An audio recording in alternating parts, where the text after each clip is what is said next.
Well, a very good evening to you. Thank you for joining us this Monday evening, the 12th of August. Let's begin by having a look at what is shaping news tonight.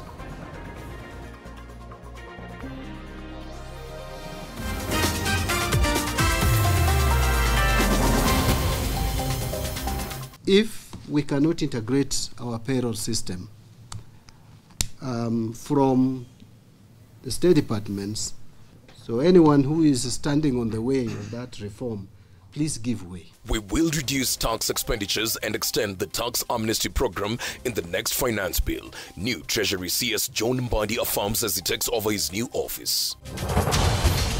Hatuja kubaliana ya kwamba chama ya ODM ama tumetengeneza coalition, hapana. We are not in a coalition with ODM. President William Ruto maintains they have only agreed to work together to push the country forward as he kickstarts his KC tour. The judiciary is committed to reviewing the sentences, and where appropriate, we will release convicts to perform community service. And Kenya moves to decongest its prisons, with the judiciary set to review bail and sentencing guidelines with an aim of handling non-custodial sentences to petty offenders. Plus, Kenya investing in child-friendly tuberculosis medicines with concerns rising over increasing rates of TB infections among children.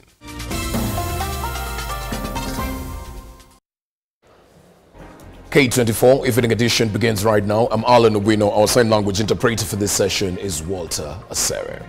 Now, incoming Treasury Cabinet Secretary John Mbadi has vowed to integrate payroll with the integrated financial system as he officially took over the position, reiterating that the integration was long overdue. He also noted that the new reforms were paramount to enable the government to raise more revenue after the collapse of both the Finance Bill 2024 and the Finance Bill 2023, as Bentura Kwamboka now tells us. We're taking over a very clean desk. Public servants' payroll will soon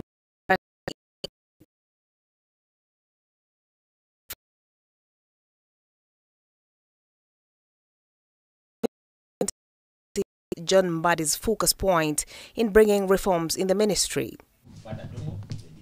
Speaking during the handover of the ministry from the outgoing CS Professor Njuguna Ndungu, Mbadi has sounded a warning to those inhibiting proposed reforms in the sector in a time that the government is looking at raising revenue following the withdrawal of the Finance Bill 2023 and 2024, key on his focus areas being the tax relief program and reforms at the Kenya Revenue Authority. We are going to operate without a finance act passed in that financial year.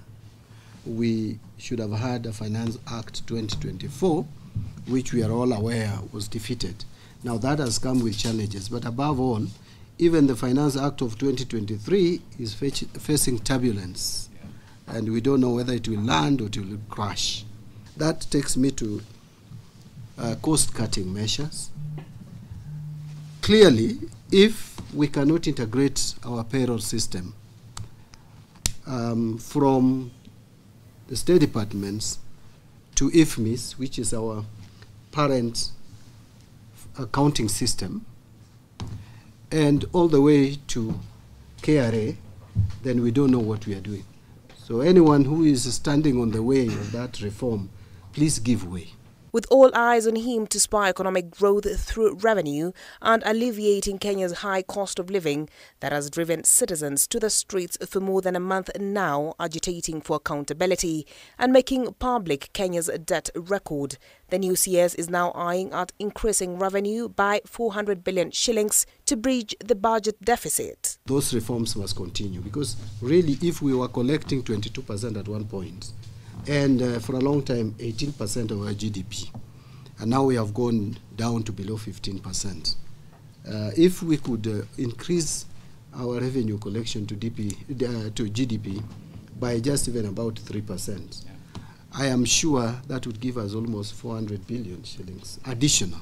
And so that would sort out a lot of our problems bridge the budget deficit, and then we get the country moving. On his part, the outgoing CS Professor Njuguna Ndung'u has raised an alarm bell to the incoming CS of some of the hurdles he will have to sort, including high tax expenditure, which currently stands at 2.94% after the collapse of the two finance acts. The target for this 2024 was actually 18.6%, with a finance bill that is not there. So it means that those revenues may not be realized. The second thing is that expenditures range around 22.1%. So you can see the gap, isn't it? From the word go, you're already set to have a fiscal gap, which is quite unsurmountable. The tax expenditures, that is what we wanted to deal with in the current fiscal year, stand at 2.94%. Just imagine if you were to reduce those tax expenditure by even 2%, it will add to a very big margin of saving revenues. Mbadi assumes office at a time when the country is dealing with a very fragile environment, vowing to salvage the positives of the withdrawn finance bill. Mbadi also intends to bring changes in the KRA, including incorporating governance principles in KRA's management, expanding the tax base, and improving the business environment and fiscal management. Bentura Kwamboka, K24, Nairobi. President William Ruto has embarked on his charm offensive tour around the country in Nyamira just hours after returning in the country from Rwanda, where he attended the swearing-in ceremony of President Paul Kagame. Dr. Ruto, while speaking in Mugirango North constituency, has denied forming a coalition government with the Orange Democratic Movement and instead says it was just an agreement to work together in the interest of the country. Timothy Simo reports.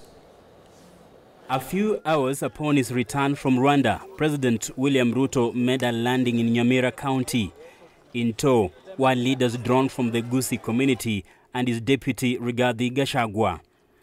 The president will be in Kisii region for 3 days as part of his charm offensive tours across the country to endear his administration to Kenyans after vicious demonstrations.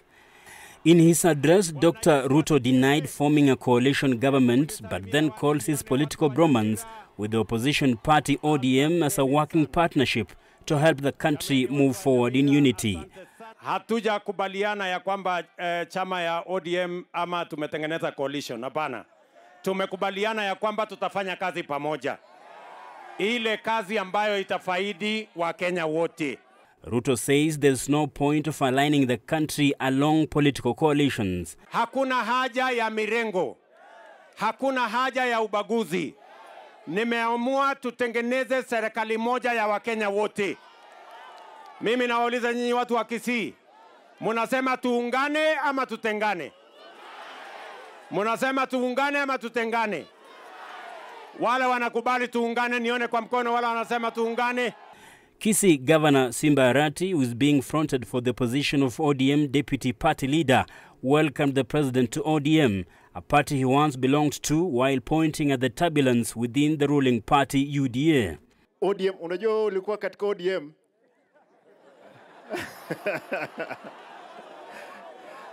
Na ninaona hapo UDA kuna shida. Wewe ukifika mbele ukipata ni mbaya, mimi kama deputy party leader wa ODM na ukaribisha kuja tuongee. At Kiabonyoro High School, Ruto laid foundation for the construction of new buildings. We also announced a partnership with the Kuwait government that will see Nyamira receive 1.4 billion shillings for construction of schools. Serikali ya Kenya na serikali ya Kuwait sasa tumekubaliana na tuko na pesa bilioni 1.4 1.4 billion shillings ya watu wa Nyamira kuwajengea mashule watoto wenu. There were other development promises too from the head of state, including construction of Nyamira University and new markets in the county. Hapa Nyamira tutawajengea soko ingine 9 hapa Nyamira County. Kwa sababu nilikubaliana na kina mama ya kwamba hata mboga atafanya kazi mahali kuna heshima. Hata mimi nimekuja hapa kusema asanti kwa sababu mkipigia huyu rais kura, mlinipigia mimi na hamkuwa mmeniona. This particular program and this particular project is a testament that when we work with our partners, we'll get results. Timothy Simwa, K24 TV.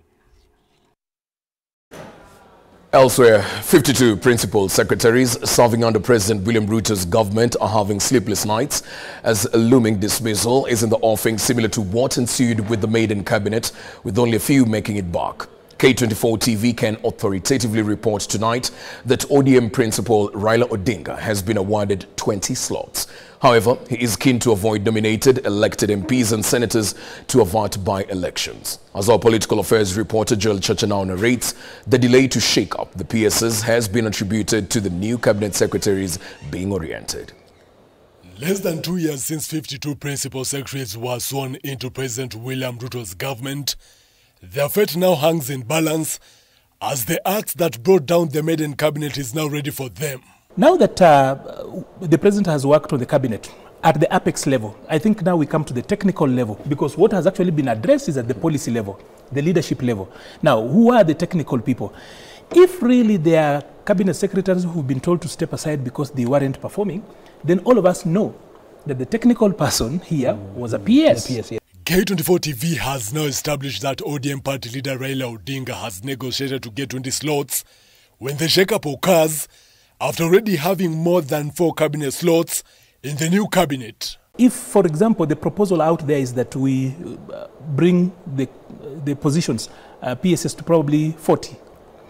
If you're talking about 20, then it's actually setting up an agenda that Raila is going to get 20 and the others will also get 20, and that is a new battle somebody is actually setting up. We have 52 principal secretaries. So if Raila takes 20, then the government takes 32. And this is why I think he's not going to reduce the numbers. Although Gen Zs wanted the numbers reduced, had he reduced the cabinet secretaries, we would have taken that to mean even the PSS will face the axe. I don't know whether it is 20, I don't know whether it is 10, I don't know whether it is 30, but the fact is all the incompetent PSS need to go. However, Odinga has been regarded as a traitor and a greedy man by his Azimio counterparts in what was considered hijacking the Gen Z revolution. If there is any changes that has been done in government, it has not been done because of Raila's appetite for anything. It has been done because of Gen Z's demands and ask, Gen Zs and Kenyans. Kenyans asked that they wanted a change in government. The young people asked that they wanted the cabinet to actually be reworked out. So the president has worked out on the cabinet. He's moving further because the cabinet does not work and function on its own. The shakeup has been delayed so far to allow the new cabinet members familiarize with their dockets. Whether it is Raila Odinga getting 20 or not getting anything, but anybody who is a principal secretary and is incompetent, he needs to go. We have enough Kenyans who are very competent, who can serve this nation properly and who can... If we are to make an assumption, basic assumption, that President Ruto is not going to fire anybody that he hired, but he has to get 20 for Raila out of this, then 20 will have to go. Odinga is also believed to have been given conditions of only nominating non-elected members such as MPs and senators. Joel Chacha, K24 TV, Nairobi. President William Ruto today met with his new cabinet and principal secretaries at State House, Nairobi, for the first time since the new cabinet members were sworn in. Ruto called on the CSs to ensure timely service delivery and implementation of the Kenya Kwanza manifesto, as Ian Keitany now tells us. Succeed in whatever they do. For the first time since they took oath of office, the head of state on Monday morning held a session with his new cabinet, accompanied by their principal secretaries at State House, Nairobi. In their families.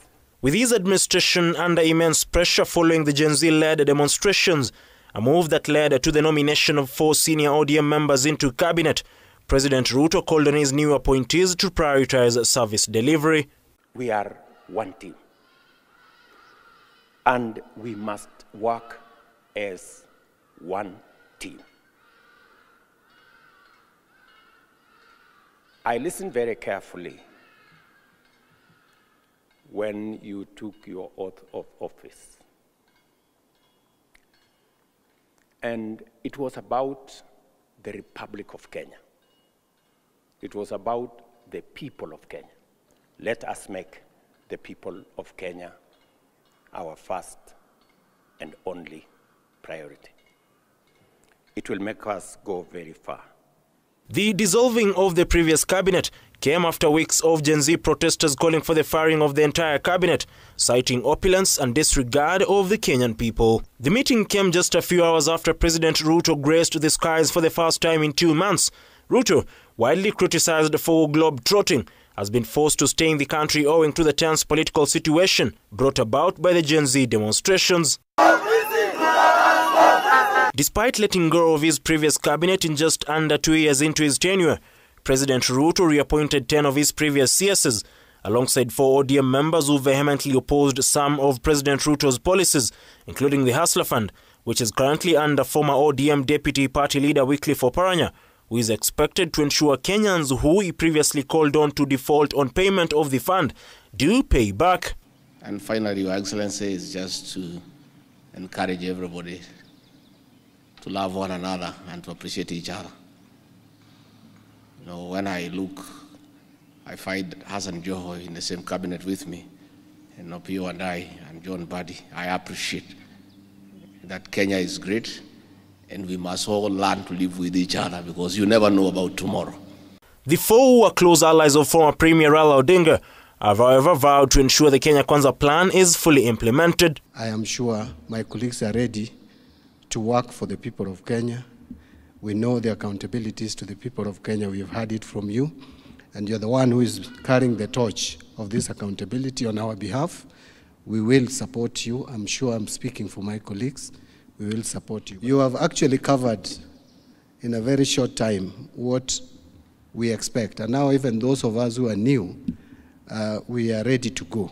Today's session came as the Moses Wetangula-led Committee on Appointments prepares to table its report on the vetting of Beatrice Askul as the CS nominee for the East African Community and Attorney General nominee Dorcas Oduor tomorrow before the National Assembly. Ian Kitani, K24 TV, Nairobi. Well, that report by Ian Kitani brings us to a fast break right here on K24 Evening Edition. We'll be back with more updates in a short while.